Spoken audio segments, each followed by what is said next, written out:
लाहौर में सब्जियों की कीमतें कंट्रोल होते ही फलों की कीमतों में इजाफा हो चुका है। अमरूद 150 से 200 रुपए, सेब 250 से 350 रुपए और अंगूर 550 से 600 रुपए फी किलो में फरोख्त होने लगे। तफसीलात क्या हैं, उजाल अब्बासी से जानते हैं। और शहर में अब फ्रूट्स की जो कीमतें हैं वो आसमान से बातें करने लग गई हैं।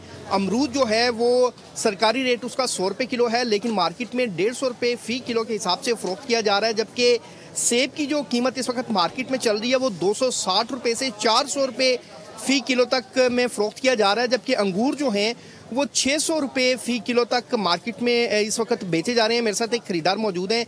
सर बताइएगा, सब्जियों की कीमतें तो कुछ कंट्रोल हुई हैं, लेकिन फ्रूट्स जो हैं वो हाइप पकड़ गए हैं, क्या कहेंगे? जी बिल्कुल, मैं अभी फ्रूट सेक्शन में गया था तो वहाँ पर मुझे देखा कि अब जो सेब है जो नॉर्मली आपको 200-250 के करीब मिल जाता है, यहाँ पर 395 रेट दिया गया उसका, और जो कि मैं समझता हूँ बहुत ज़्यादा है। अब मौसमी का रेट आप देखें तो 265 रुपये मौसमी का रेट चल रहा है इस वक्त। और ये सब्ज़ी की तो प्राइसेस बेहद बेहतर हैं, लेकिन इन्हें फ्रूट्स की भी बेहतर करनी चाहिए बस। जी बिल्कुल, ख़रीदारों का कहना है कि ज़िले इंतज़ामिया और हुकूमत को चाहिए कि जिस तरह सब्जियों की कीमतों को कंट्रोल किया गया है, इसी तरह जो है वो मुनाफाखोरों के खिलाफ एक्शन लेते हुए फ्रूट्स की कीमतों को भी जो है वो कंट्रोल किया जाए। जी सब्सक्राइब करें और बेल दबाएं ताकि कोई खबर रह न जाए।